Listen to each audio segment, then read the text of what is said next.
then is that not the work of midwifery, to walk with women, to equip them to walk with women, to like show up in their community, to support one another, to equip moms to do life well, to mother their children well, to, to honor their bodies and the pregnancy and the gift of co-creating with God to bring forth life, like to do that well, right? Like this is what midwifery is.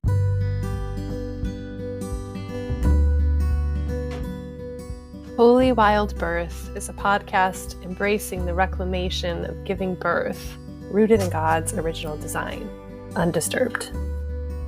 Here, we share homebirth stories highlighting God's presence as the great midwife, as well as conversations about all aspects of a holistic, spirit-led childbearing year. From the perspectives of myself, traditional midwife Lauren Hall of Rooted in Eden Private Contract Association, and me, holistic doula and birthkeeper Brooke Collier of Sister Birth. To choose a holy wild birth journey is to consecrate all your decisions unto the Lord. And to reclaim creation unadulterated by centuries of human attempts to control and improve upon what God has already called good. Please remember, birth is not a medical event, but a natural process. We are not your care providers, and this should not be taken as medical advice.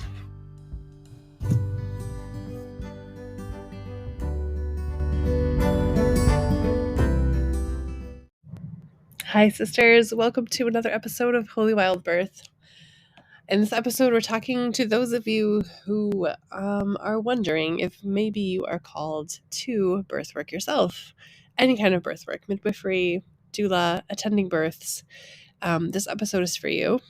We get asked a lot about how do you know you're called? And then on top of that, how do you live out that calling when you're also a mother of young children? So we're going to dig into all of the things about this.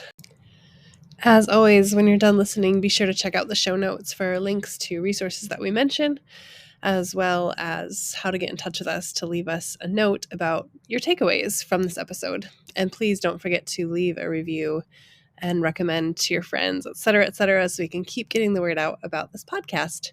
We appreciate you being here, sister. Hope you enjoy this episode. Hello, friend.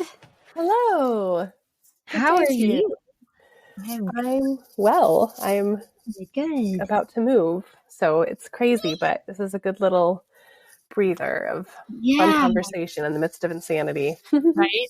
It is such a fun conversation. And today's conversation, I am very much looking forward to. It is spurred from a question I hear all the time, and I know you get, and I'm sure is in the Natural Christian Home Birth group all the time, is this, this like, how do I know I'm called into birth work while I am mothering these beautiful blessings that kind of, like it's this birth work and motherhood is colliding and I don't know how to carry both. And it brings up all this confusion and all of this doubt. And I just want to talk about that because there's no pat answer, right? There's no way for us to even say, yes, you were called. No, you are not. You should do this. You should do that.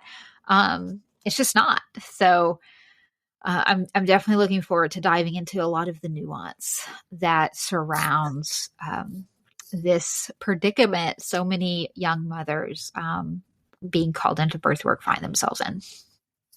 Yeah, absolutely. And I have been there. I've had to wrestle through this myself.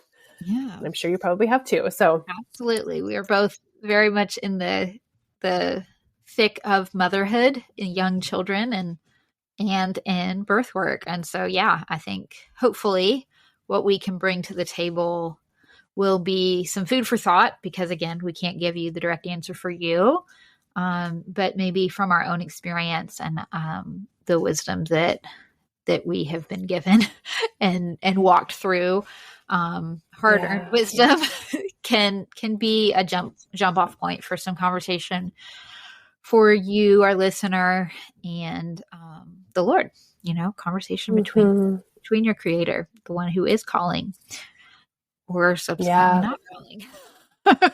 Yeah. All for birth work. Yeah. And this wrestling with this calling is such an invitation into having an ongoing conversation with the Lord, and Yes. therefore growing in intimacy with him, because it's not a straightforward answer, a one size fits all thing. And it is a sort of profession that's more of a vocation, more of a calling. And so you don't just wade into it like you would public accounting, or I don't know, like, Right. that's a random example. So it does take the kind of that wrestle, but the wrestle is an invitation to be closer to the Lord, and it will invite you to that, which is what you need. Also, if you're going to do this work, you need to have that kind of intimate relationship with him. So even though I just acknowledge it's frustrating sometimes to not have it be a clear cut, like, oh, I can tell you what to do. These are the steps to follow. And even though the world would tell you there are steps to follow, oh, it's easy. Just go to a MEEC accredited school and then get your numbers under your belt and pay this much money and get your license. And then there you are. Like, trying to make me sick to my stomach, Brooke. I know.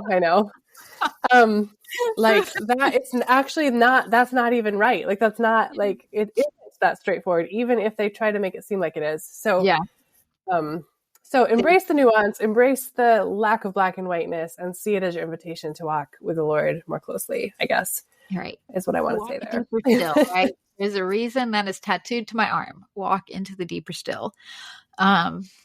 So I guess kind of the first question is, how do you know you're called? You know, like that's the one that I hear, is this immediate kind of, I've been so passionate about birth work, and maybe you gave birth, or you saw some trauma, or you experienced trauma, and you are passionate about it.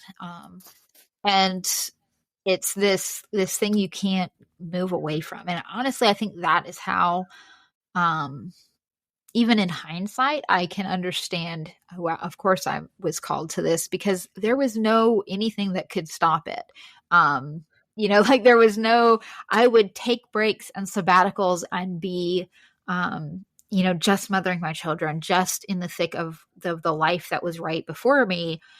And I still had women coming to ask me questions, still have, just sitting on my couch wanting to talk, just still showing up in my Facebook feed going, I have a question. And I was able to be present for them in that particular situation, because it was a passion, because I was still learning, and wanting to be there. And it was that those invitations were still very much present, even though I wasn't necessarily in a birth room, or in the thick of like an apprenticeship, in those seasons, right? Like there was small pockets of these times where it was still in my life, even though I wouldn't have said, I am studying to be a midwife, like, I am definitely a doula, like, but I was walking with women.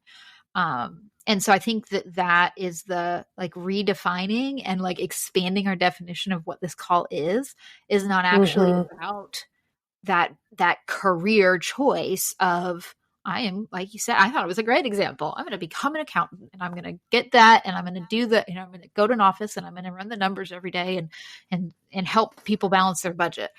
Like, that's very concrete. And this is it's so much more of a feminine flow. I mean, it's birth.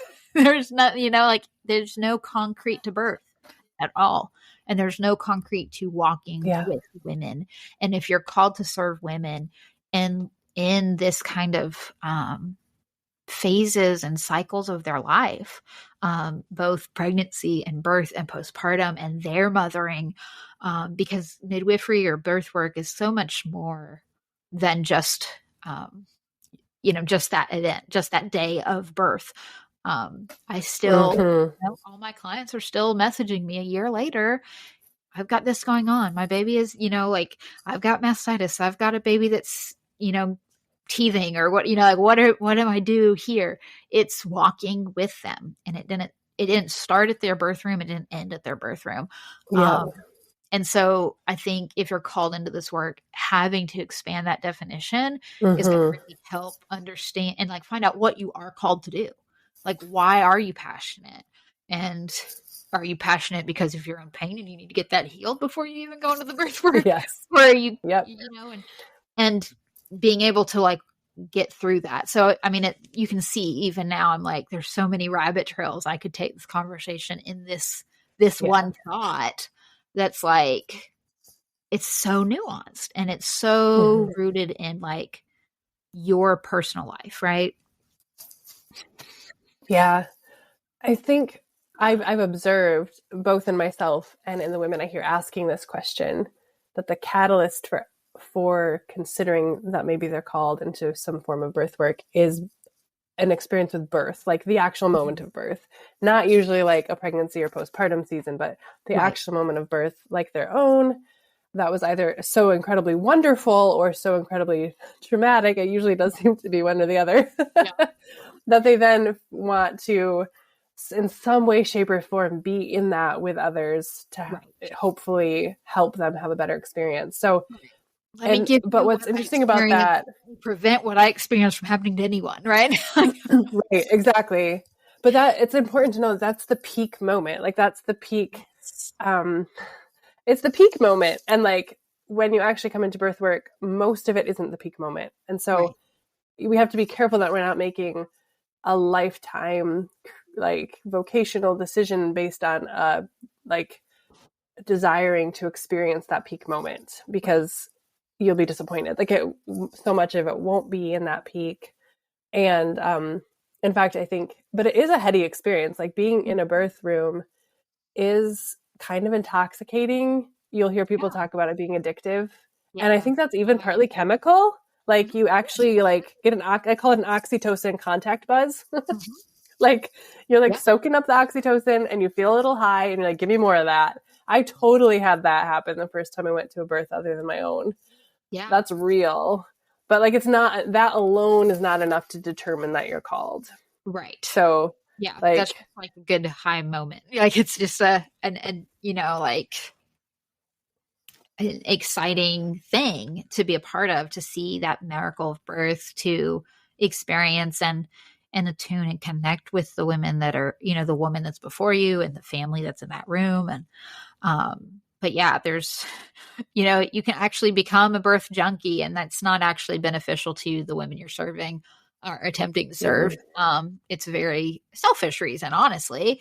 And not to like label that, like if you're seeing that as part of your journey, I think it's part of everybody's journey to be like, wow, that was so much fun, I want to do it again. But like recognizing and maturing past that point of like, okay, you know, this is, and honestly, that's why a lot of apprenticeships, they start with those observant births, you know, like the observing births are to help you get past that like initial, that was so cool, that was so amazing, I'm just weeping, I don't, you know, like all the emotional, like being able to so you can be present in the room, right? Because you have to process and regulate all of that, so that it's not just being a birth junkie. And that's why, like, especially in the culture we live in, where if you think you want to be a midwife, for instance, I think people, the midwife is like the pinnacle. If we tend to think of birth work as layers, and the midwife is like the top tier, right? Like, so people tend to want to shoot straight for the top tier, right? Like, and I did too. Like, and so, like, and they tell you if you want to work to birth assistant to midwife, right? Or student to midwife. Yeah. Yeah. Like it's layers of like a hierarchy. And so you want to jump right into it and like and skip all the lower tiers, but they're not actually lower tiers. They're just different types of being with women, really. Yeah. But it can feel that way. So you want to jump to the pinnacle experience. And then because we live in a culture that says in order to be that, you have to decide to go to a MEAC accredited school and like pay thousands of dollars and start an apprenticeship that's going to take your entire life and not pay you anything. And get the number really quick and check off your boxes, do your skills trainings, like let it consume you in every sense. By your preceptor. Yeah, unfortunately, maybe be abused by your preceptor. It can be quite messy, but there's so much weight on it.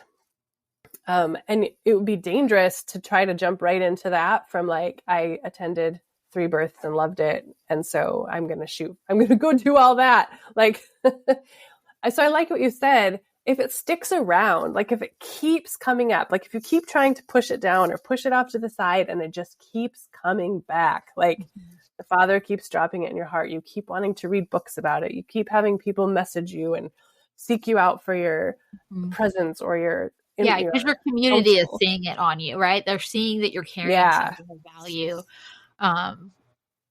Like that is, I think, just the evidence, the fruit of that calling, which doesn't necessarily mean walking out that calling is immediately easy, right? Like, I think sometimes we're like, okay, now I know I'm called, so now it's going to be easy. I can just put my head down and do it. And maybe to some extent, especially if certain personalities maybe would be helpful. But the truth is, you're still going to have various circumstances that really, especially if we're talking about the straightforward attending birth, that comes with, the difficulties that come with that when you have children, when you have a husband who is working full time out of the house, or, just the various circumstances of family life and family support. Because being on call is a huge part and a heavy part of the actual birth work of attending birth. So you can do a lot of training with pregnancy and a lot of training for postpartum. But the actual being on call for birth, for natural, undisturbed, not being induced, not being planned birth, you can't plan that, right? And so that brings in this like question of discerning your seasons. So like if you're pretty sure, then you know that the Lord has called you, you are sure that this is part of your life. It's also recognizing what season you're in and discerning that, and again going into deep conversation with him and just following after where he's leading you. Because I mean, like, to be straightforward, there is no way I could be a midwife without my husband full time at home. Like, there's just I would not be doing this. I would not be doing what I'm doing in the season I'm in. I have 6 children. My oldest is 14. My youngest is 2. But it was very much apparent that it was my call to serve women in this way and to train up other women. And my husband knew it, and my husband could see it. My husband heard that call for our family.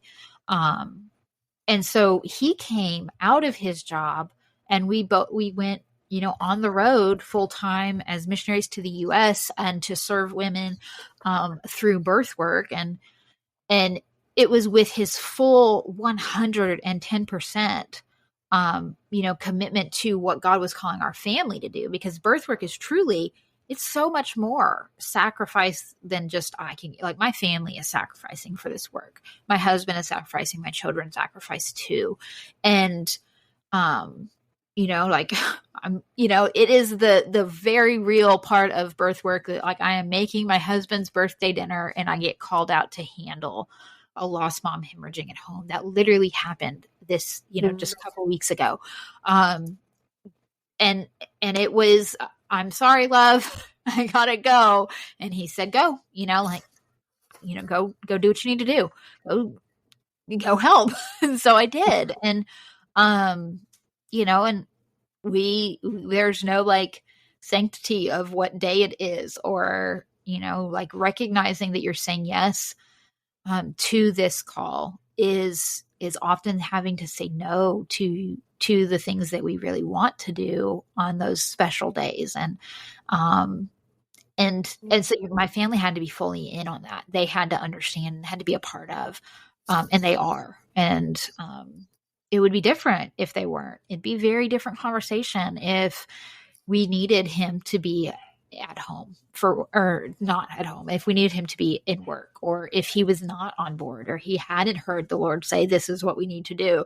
Or if I had kids with, special needs, or if my husband wasn't great with the kids, or if, all of those things, play in to this. And so I think some people look at my life and they're like, how are you homeschooling 6 kids and traveling and, starting a school for midwives and serving in birth work? And I'm like, because I have a husband who's fully committed to doing this with me, I could not and would not be doing this work if it wasn't for Brandon. Like, absolutely, hands down, I am in this because we're in it together. And so if you have a different situation, which doesn't mean bad, and this is not, please do not make this a husband bashing in your brain right now. Like, this was the call for me. And so my husband also got that call for him, right? Like, this is something that the Lord has made very clear was the right season for us to be doing it in. And that did mean that there was some sacrifices, but I'm not saying sacrifice your family on the altar of birth work. I am not saying that you have a bad husband that should be more committed because you feel called. I'm saying find unity and if you're not in unity with your marriage, then nothing is going to work. And so that kind of, and also really, this is part of walking with women, and they are walking through marriage. They're walking through raising kids. That part of getting this solid is part of your training. Like, it is part of being a wise woman that can remind the woman you're serving that she does love her husband and that she should be in unity with her husband and that she wants to, be a great mother. Like, all of this is training. All of life is training for this work. And so, yeah, I'm probably going to stop rambling because I feel like I'm pulling out a preacher box, but soapbox going on. But yeah, that's why I can be in this work, is because of that unity and mutual call. Yeah, that's so good. I just, like, we wouldn't want to drag our husbands kicking and screaming into a home birth as a mother, right? Like, we've talked about that in the podcast before too. We don't want to drag our husbands kicking and screaming into this birth work lifestyle. If they don't want to go, or their heels are dug in about it and they're not open-hearted, that's not going to be good for you. It's not going to be good. It's going to destroy marriage quickly. Yeah. There's a reason, and it's sad, but there is a reason that there are so many midwives that are in divorce because of it. I mean, it's truly a hard thing to feel so very called, but then there not be enough. Like, if your marriage isn't like strong enough to support that, then it's time to look on the marriage part first so that you can expand together and be able to hold that call. Mm-hmm. Yeah. And I would say, similarly to how I'd advise a woman who really, really wants a home birth and her husband doesn't, it's like starting with that advice that somebody gave me early on in my marriage is like, you seek to move no man except by God through prayer. In other words, that's if you need your husband to shift on something, do it through prayer. Like, start in that place of like, God, this really feels important to me. I really feel like you're calling me to this, but my husband is not there. And if you want me to do this, I need you to move his heart. Like, instead of the argument, like, you don't sit down and be like, listen, I'm supposed to be a midwife. I got to get you on board. Here's why. Here's my presentation about it. No, start in humility and prayer and waiting. And like, in the waiting for God to release you into a season of expressing the calling, there is like fruit. Like, that fruit comes from that. Like you were saying, the silver hairs and the wisdom and life experience, all of it is what makes a midwife. Like, the granny midwives are where it's at because they've lived a full life and they've raised their children. And like, personally, I find that very comforting to think about somebody older than me attending my birth. And and I don't think I've said that quote on this. I've said it in other podcasts and I say it often. So for listeners who don't know what the quote she's saying is, I often say that we gain our wisdom as we gain our white hairs. Like that hearth mother, she gains her wisdom as she gained her white hairs. And so that is absolutely part of this training of birth work, is living the life and walking it out and becoming. You know, it's not something like, yes, read all the books. Yes, get the experience. Yes, attend the births and all of the things. But like, this is a lifelong becoming. And there's no like specific prescriptive path that you should use to become a midwife, right? Like you're never going to know all the things. Like, stay in humility and recognize that the more you know, the more you realize you don't know anything, and just that becoming and gaining wisdom it's not just in the books and just in the schools. It is totally a growth process to walk with women. And walking with women is not just that birth room. It's not just that heavy on-call time for birth. It is that preconception. It is that in the pregnancy, and it's in the ups and downs of the postpartum. It's all of that. It's in the fertility. It's in the loss. It's in those ways of walking. And it's not lesser than, it's part of the process. Yes. It's important. It's not right, which is why it's not a hierarchy of like do it or whatever. It's this like, are you walking with women? And they're every day. And do you have women walking with you? And the parallels of training to become a midwife, or birth worker, birth keeper, doula, or fill in the blank. You know, there's so many parallels to pregnancy and birth and postpartum, into the experience of those that are so present in that becoming. You know, like I often will joke, be like, this is just prodromal labor. Like you're just in prodromal labor of becoming this birth keeper, this birth worker. You know, like it's this start and stop. It's I read this book and I attended a birth and I got to really support this woman through some postpartum depression stuff, and went and I brought my kids and I was making her meals and cleaned her house, and, you know, and my kids were playing with her kids, but like, I just want to become a postpartum doula because I did that. And it's like, you are postpartum. You just became a postpartum doula. Like, congratulations. That's what you did. You know, it's that you don't need a certificate to like prove it. Unless you have some specific skills you want to hone, but like, you don't have to have a certificate to call yourself some of these things. It's the training. Yes. Do you know how many certificates I have, you guys? I have 0, and I intend to keep it that way. Right? So like, it's not about the certificate, and it's not saying that training is bad. Like, get the training, hone the skills, do the things, but you're just becoming. And like, as you you get those moments of, you did the thing, you served that woman, you attended your friend's birth, you helped somebody through postpartum, you know, gave a lot of like insight and advice in a Facebook group, whatever. And then like, you're taking some time and then you get to like do the birth work, and you're apprenticing, or you start a doula business, and you kind of have this short period where you're really working, and then like life happens, or you get pregnant and it stops, and you're like, maybe I'm not called to be a birth keeper. Maybe I can't do this. And it's this whole thing, right? Like, and you get to where you're calling your favorite midwife. How do I know I'm called? Like, and it's like, you're just Googling it. I remember Googling it. As if Google can tell me. But I did find some interesting stories from midwives reflecting on how they knew they were called. And that was fun to read about that. Yeah. So when I get that call, when I'm on the other end of that Instagram message or phone call or whatever, I'm just like, you're in prodromal labor. Like, that's what this is. Like, you're called. You already know that. Because most of the time I'm talking to these women who do know they're called. And at one point in time, they did know.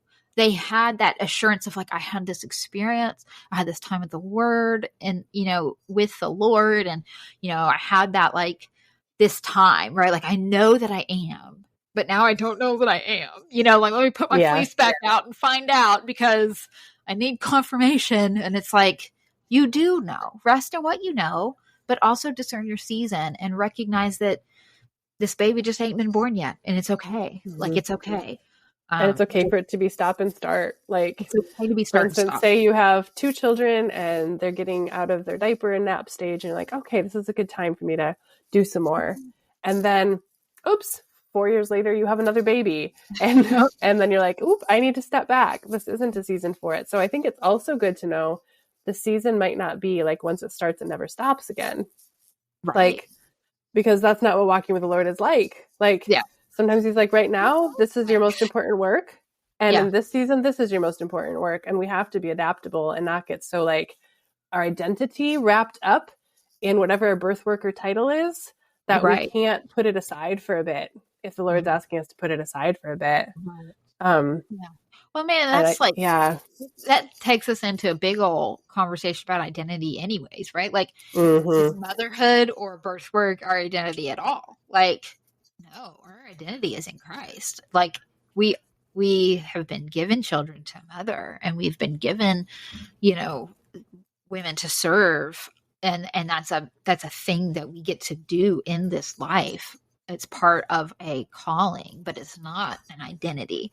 No. And too often we get those mixed up, that like, if I'm not a mother, if I'm not a birth worker, if I'm not this, that, the other, because of what I'm doing, like, if that sends you spiraling, then it's a question of like, are you actually rooted in who you are in Christ as his daughter, as his, as the bride to the bridegroom king? Like, are you fully rooted as who you are in him? Then everything else can flow out of that, and that confusion falls away, and that doubt falls away. And that is really where you have to get rooted. If you're not rooted, Yeah. you're going to be pulled up real quick. And you won't be a very healthy midwife. Right. In fact, I feel like the birth workers who are the most toxic are the ones who have made it their identity and Right. don't have that in like proper order. It's not rightly ordered. So that's, again, why sometimes I think the stalling out of the prodromal labor is purposeful, because the Lord's weeding out some of those things that maybe ultimately would decrease our effectiveness and therapeutic presence with women too, right? Like, I think that for me, I have struggled in the past, and maybe still sometimes, with like idolizing the office of midwife as this like such a lofty thing, like, and making too much of it, and like have to be pulled back from that so that it can be put in its proper place. Like, no, a person who operates in the office of midwife is just a person like me who God is inviting to partner with him in some very specific sort of work. And it's not like the pinnacle of like, I have now arrived and like I can be proud because I'm here. Yeah. So trusting the Father's pruning of your heart, even as you pursue this arena of work. And that sometimes is painful. It doesn't feel very good. Like, it's super frustrating to feel like, I know I'm supposed to do this. Why am I not there yet? Yeah, pruning is painful.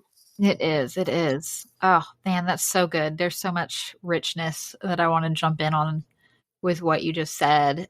Just even thinking about like the office of a midwife, which, the word in Exodus talks about that being an office in the midst of the midwife. And I think it's in the book, The Ministry of Midwifery. Is that where she talks a little bit about that office of a midwife and how it actually is. It's labeled an office in the Old Testament in Exodus, that they actually held that office. And so when you said that, my brain immediately thought about, and I'm not saying that midwifery is like a fivefold ministry office, but there is the fivefold, right? And just the word, like, what is the purpose of an office? The word talks about the fivefold. Their purpose is to equip the saints for the work of the ministry, right? Like, that's the purpose of the office, is to take the calling on their life, what they're doing, what their practice is, of apostle, prophet, teacher, evangelist, preacher, to do what they've been called to do in this earth and in the kingdom of God. They're called to take that and equip the saints to do the same thing, right? To walk out the work of the ministry, in the giftings that they have, in the office they have. And so I think about, well, okay, if that's the purpose of an office, is to equip those that you're leading to do the same work you're doing, then is that not the work of midwifery, to walk with women, to equip them to walk with women, to like show up in their community, to support one another, to equip moms to do life well, to mother their children well, to, to honor their bodies and the pregnancy and the gift of co-creating with God to bring forth life, like to do that well, right? Like, this is what midwifery is. And so that it just goes back to that point of like, everyday life is training for this work. Like, everyday life, mothering your children well and walking in unity in your marriage, and like really discerning your season in the midst of that, carrying this thing, like carrying it like a pregnant baby, or a baby in your pregnant womb. Like that is the call, and that is the training to walk out midwifery. Yes. Or doula, or whatever you want to call it. Yeah. The definitions so many titles get blurry. I wonder it's confusing. It is. It is confusing, and I think it has to be like I feel like society wants to keep it in tight rules, and like what are your bounds of expertise and your what is scope of practice? But like I think really when you're following it as like a calling and a ministry, the lines do get pretty blurry, and like you have to kind of get uncomfortable with that ambiguity of that. While still being, we've talked about this a lot, by being open about what your experience and skill set is and is not. But like sometimes I'm like, I don't know what to call myself, and that kind of just has to be okay. All I know is that I'm saying yes when God tells me to say yes, like to showing up for this particular woman in the way that she is asking me to show up for her. And if that is called doula, if that is called birth keeper, if that is called a traditional midwife, maybe that doesn't matter as much as the fact that I am just saying yes when God tells me to say yes and walking with women. So get comfortable with the ambiguity. Yes. Especially if you don't intend to be like certified or licensed in whichever thing you're choosing. So yeah.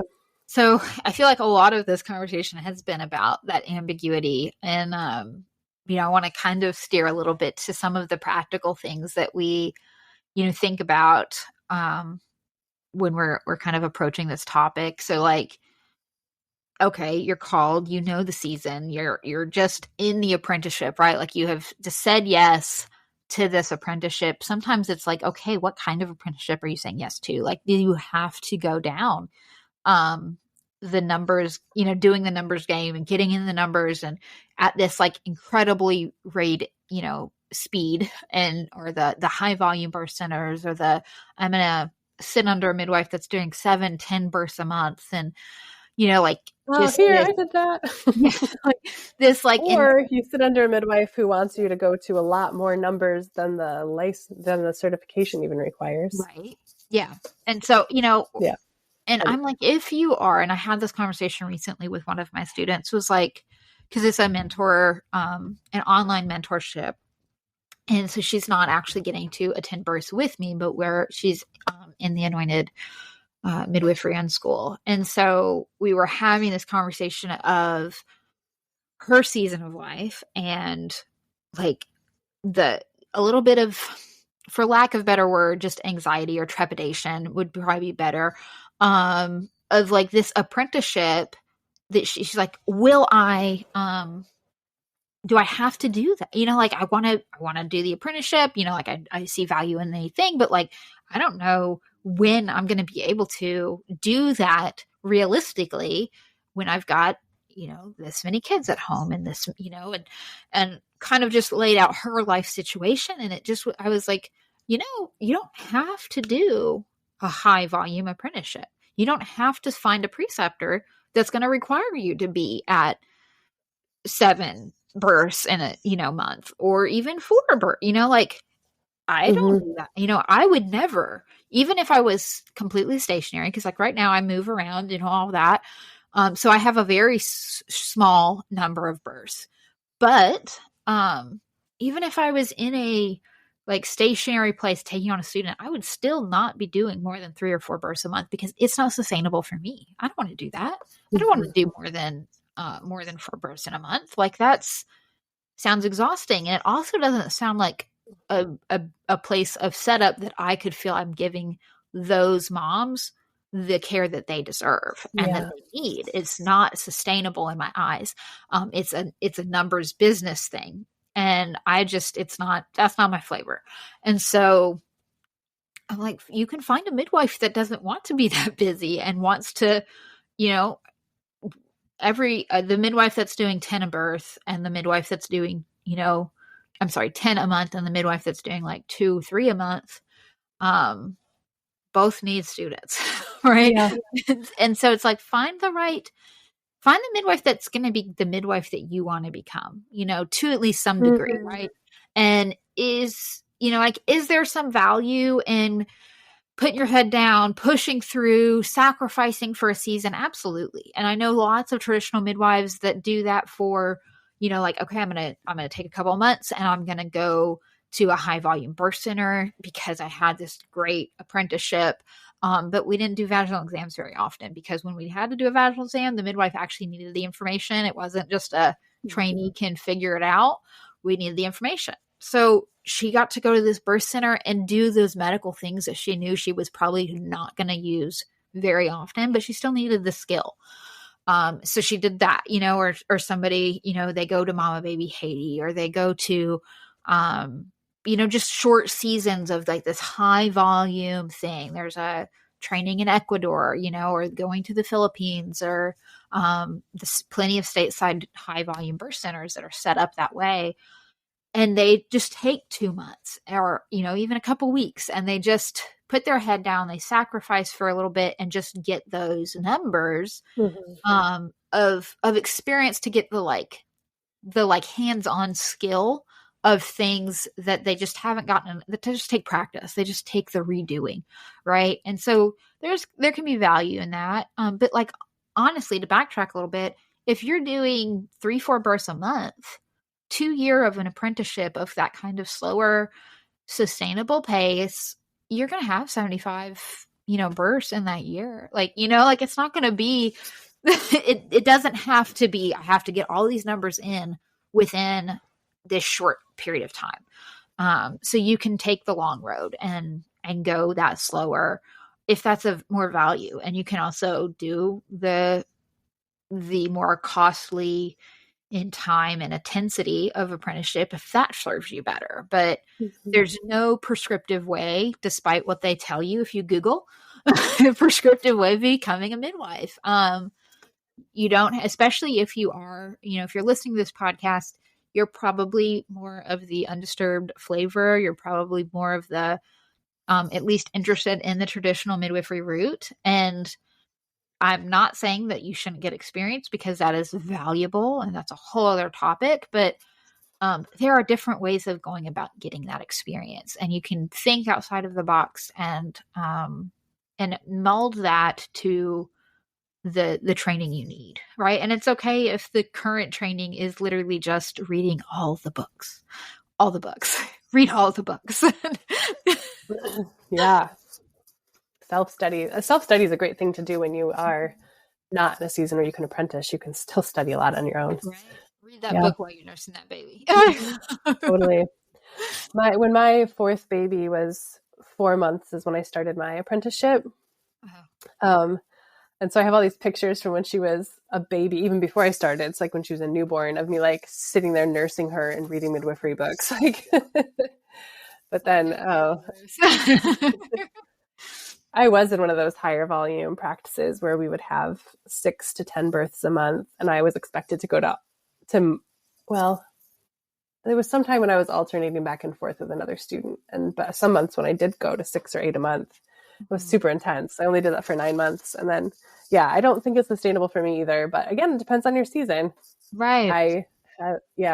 I had a husband who, I still have the same husband, but what I mean to say is that at that time, and still, he's not home full time like your husband is, Lauren, but he is essentially a self-employed. And so in almost every case, he can flex his hours and move things around to drop everything and come be with the kids if I'm called in. So that's how that worked for 9 months. And then I was done with that because it wasn't the right fit. But what other practical points are there about, I just often tell women, if they think they're interested in birth work, to start with a part that seems less like the peak experience, just to start with, like you were saying, serving women in their community, hosting sister circle, bringing a meal, checking in on your pregnant friend, sending her encouragement, teaching childbirth education even. There's so much you can do to get your feet wet, but what other practical things would we say to somebody who is wanting to try on the calling and kind of confirm it? Yeah. Yes to all of those things. I feel like we've really hit a lot of the things. I think sometimes it's like, really kind of danced around it, but like the obvious thing is like child support or childcare, right? Like, and the support around that childcare, when It's the you hardest are part. called around, you get that call at 2 a.m. and it's like, okay, I gotta go. Like you have to have on-call childcare. You have to have, or a husband that's home that cannot go to work because you don't know when you're coming back. And, and it's the reality of that. I feel like it's so hard to actually wrap your head around. It's like, you know it. You're like, okay, yeah, I need somebody. Well, my husband's here. My mom's just down the street. She can come over. But like the actual reality of, if you're leaving your child with a babysitter or your husband has to go to work, and that like, you don't know when you're coming back. You're not going to work and being able to clock out. Like you're not going to be able to go to, and I think it's harder to recognize that if you are the doula or the student or the birth assistant than the midwife, because if you're the midwife, you've kind of walked that journey already. You're fully there and you're kind of like, you recognize the weight of the responsibility, but that weight is still there for you, no matter what title you walk out. That woman has asked you, invited you to be in her space. And if she's calling you, it's because you've committed to being in her space the full time that she needs you in that space. And so you have to recognize that you don't know when you're coming back. When you walk out that door, you're kissing your babies and you're hugging your husband, and you don't know if you're going to be back in 12 hours or in 36. Like you don't know. I have been at a birth, I think the longest one was 6 days, because it was a really intense situation. And like I got to come home for short little bits, but it was to come home to like crash and to give them a hug and to like maybe eat what my husband had prepared for me to come home and eat.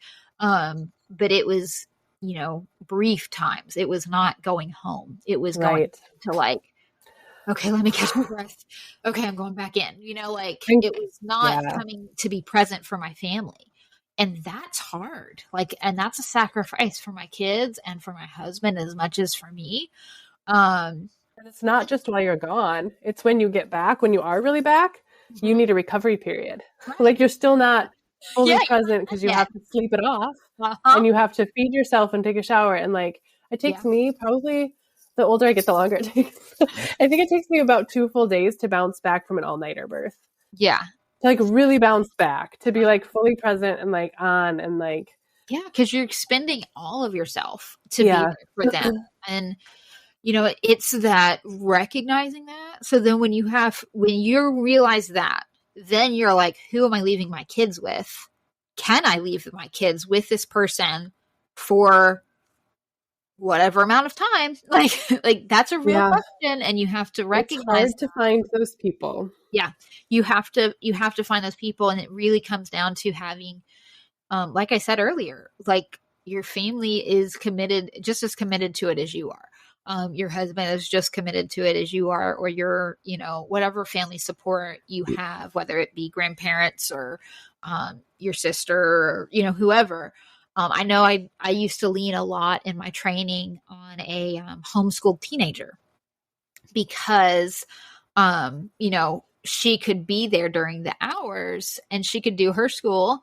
Because she was an unschooled homeschooling teenager, by the way. And so there was no like real strong, like need for her to like do certain things by certain times. And she could come over when she needed to. And then stay until my husband got home. Right. And so there was those short seasons that I was able to do that kind of thing. But I always recommend that because okay, if you can find a teenager that can drive, she's got her own car, or he even, they've got their own vehicle. They don't have a job or a work that they need, school that they need to go to. So they have that daytime availability that most other people are at work for. And then you can rely on them in those hours. And I just paid them well, right? It was this okay. Yeah. Yep. You got to pay them well. You got to, because they're on call and that's real. And you recognize that when you're on call, how valuable that is. Yeah. You can burn babysitters out pretty quick if you don't somehow compensate them, I think. If you don't compensate it's them, costly for them too. Yeah. I did this thing where I had 2 different college age women that each had different class schedules. And so they would, they were each on call different days of the week. So depending on which day it was when I got called in would determine who I would call. Right. And then I would pay them I would give them like $5 a week just for keeping their phone on. Like I was like, here's a coffee on me. Thank you for keeping your phone on. Yeah. And keeping it close and answering my calls, like to remind them. This is like, yes, yeah. Exactly. And then when they actually came in, I paid them a very handsome hourly rate. Right. And it's that making sure that they understand that they're on call is a huge part of that. Because you need that on call support if you are a more traditional husband and working outside of the home kind of situation. So I think that's probably, I don't know if I can think of any other practical thoughts around this particular question, but we've got a good conversation, I think, here. You have anything definitely for you? I feel like anything I say right now would just be reiterating certain things that we've already said, but it's that blog post that you wrote. Are you called to be a midwife? And I don't know, maybe if you want to shamelessly plug that a little bit of like why you wrote that. It's such a good read. So I would encourage you, if you're in this season, to read that. But I don't know if you have anything to say around it yourself. Oh, I wrote it when I was, I think, in a having another time, because this comes up for me periodically, right? This question of like, am I called to this? And like, this feels hard to do in this season. So I think I was in one of those seasons when I wrote it, just like needing to speak the truth over myself again about looking for drama. Precisely. I wasn't calling it that, but yes. Yeah. So that's what that is. Yeah. And I also was just thinking about, in terms of other resources, is the Anointed Midwifery Unschool, because even I feel like I know you're not totally ready to launch this yet, but for women who are exploring their calling, that's even seems like a safe place to kind of explore a little bit without even knowing 100%. Yeah. I don't know if you want to say more about that or not. Sure. But yeah, I've gotten to where I'm starting to open it up. It's still in beta program. I'm being very protective of it. It's I'm bringing on a few more women and kind of opening that up. And basically it is a membership program. So that it's not like you're not joining in of like, I'm going to be committed for the next 2 years at this, rate of fee. It's a really putting my money where my mouth is, as far as this is something that we do lifelong. This is something that we need continued support in, continued mentorship, as no matter what, level of birth work we're at. And it really is that, you need good community to do this work, and our learning never stops. And so I set it up to be more of a midwifery unschool that is a membership program. So you pay a membership fee every single month to get access to a curriculum guide that kind of gives you places to study and where you're studying, and really customizing it in the mentor calls to what's coming up for you in this life. What are the women that you're serving currently going through, or what's the women just surrounding you in your community, really what's going on in your life, and being able to mentor you through that and kind of point you to the studying you can be doing, as well as like if you are in the thick of the apprenticeship and really need a rooted in Jesus mentorship through that apprenticeship. So valuable. So that's kind of what that is. Largely, like I said, it is in beta program. So it's, there's some grace to it not being fully fleshed out and complete. But that also is lending to it being very customized to the students that are currently in that program. So there's that give and take there. That's awesome. And basically I kind of saying there's 3 attributes of the right person that is fit for AMU. And it is someone who's very firmly rooted in Jesus. That's not just, I'm a Christian. For right now in the beta program, it's everything I do revolves around what is the Lord leading and what does his word say. And like, it's not just something that is, I'm a Christian, but rather like I am a Christ follower in every part of my life. And it's really infused in your life. If you are a self-led learner, that is really ready to take that personal responsibility. Is that the second criteria? Second criteria as Okay. being that self-led learner, being someone that is going to ask good questions, going to want to critically think, not just take my word for something, but like study it out, research it out, know it well for yourself. And just looking for that accountability in that learning and looking for that community around your learning, but that knowing, just like we encourage women that they are the ones that are having personal responsibility in their pregnancy, you're the one that is taking personal responsibility for your learning. And then that third criteria, again, at least for now in this beta program, it really is the person who is looking for it not being licensed. They're not wanting that CPM MEAG accredited route, but they are looking for being an independent, autonomous midwife, really a hearth mother as well. Not to say that licensed midwives can't be hearth mothers, but that, following the Listen to the Hearth Mother podcast, if that's something that resonates with you, and that's really, you are firmly assured that that's the route you want, that you're committed to being an autonomous, independent midwife. That's who I'm going to be best serving and mentoring, at least in this particular season. And where AMU is at. So that's kind of the three criteria I'm looking for women that are wanting to join AMU, and that you can email me. We'll put it in the show notes, but it'd be at anointedbirth@gmail.com. To kind of put in an application, so to speak, or an interview process and see if it's a good fit. Okay. Yep. You could email me.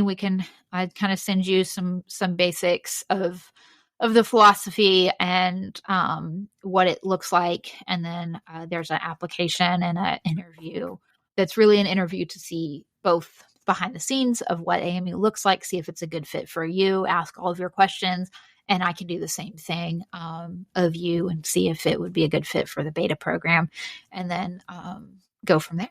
So, yeah. Awesome. So good. Also, I just have to say, I love that the AMU, you usually stands for university titles. I love that for you. It's unschool. I know, right? Lauren and I both unschool in our families with our children. So that this midwifery school is also in the unschool philosophy just tickles me. I love it so much. I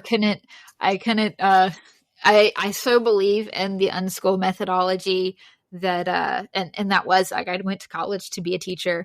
And I didn't finish that degree for various other reasons. But in the midst of going to college to become a teacher, I was like, I'm going to homeschool all my kids. I'm just not. And then kind of walking through that homeschool journey and like being very like classical at first, and then like going, this is not working. And then just like really becoming more unit study, and then eclectic, and then like Charlotte Mason and deeply Charlotte Mason for a while, and then just really falling more into that unschool. And now we are very much, there's no if ands about it. It is, we are fully unschoolers, and it's because of the philosophy behind it. It's not just because it's this like, I'm just not going to do it, which is a lot of people think is like this permissive idea of homeschooling. But it is, there's a deeply involved way of learning, and it's life learning, and it's why I apply it to AMU this way. So, yep. Gosh, if it wasn't so off topic, I would be tempted to do an entire podcast episode just about unschool. Do one. We should totally do one. Maybe a bonus episode for those who also care about this in addition to this. Anyway. Well, friend, thank you for this good conversation. I think that it'll give a good lot of food for thought to listeners who are feeling that maybe there's that tug on them to pursue serving women in the space of birth and the childbearing year, really. Yeah. We'd love to hear, by the way, listeners, if you have comments or reflections on what you've heard today, please feel free to shoot us an email. and tell us. But do you want to pray us out, Lauren? Yes, I was going to say, let me pray over our listeners, especially in the midst of what we've shared today. So, Heavenly Father, Yahweh, I thank you. I thank you for these precious women that you've had tune into this podcast, Lord. I'm just overwhelmed that you have people listening to us, listening to me. I know why they listen to Brooke. She's amazing, but I don't know why you sent people to learn from me, Lord. But I just ask that you help me be a good steward of that influence, and that you take the words that were given in this podcast and you use it to bless these women as you have called them into being mothers and called them into serving women in birth and in this heavy call of being a mother. Lord, it is an equally heavy call to be a birth worker. And Lord, I thank you. I thank you for the privilege and honor it is. And I ask that you would gently lead these women, gently lead them. As your word says, you gently lead those with young. And so I thank you that that's a promise. I thank you that that's in your character to gently lead us. And I ask that in the prodromal labor of the limbo and the waiting and the eagerness, the blessed eagerness to just do what you've called us to do. I thank you that that's a blessing. I thank you that is, it's a beautiful thing to have passion to do what you've designed us to do. And so I ask that you give them peace. And I ask that you give them a settledness in their heart to just treasure those things and to become, that they would know that there's not a finish line that they have to cross in a certain amount of time, that there is not any, I don't know, just this tug of war, Lord. Just I say peace be still to that tug of war within their heart, that they would be able to just rest in you and be guided and led on the call that you've chosen for them. And whatever that is and whatever that may look like, that you would give them clarity and discernment. And I thank you for it. In Jesus' name, amen. Well, we thank you.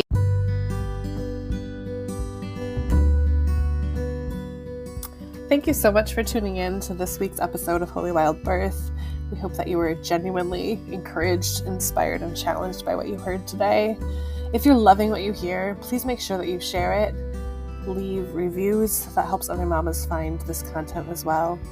And don't forget to read the show notes, okay? Because that's where you can find our email address if you want to reach out to us and start a conversation. It's also where you'll find free offerings as well as invitations to work with me and or Lauren. We can't wait to get to know you. See you next week.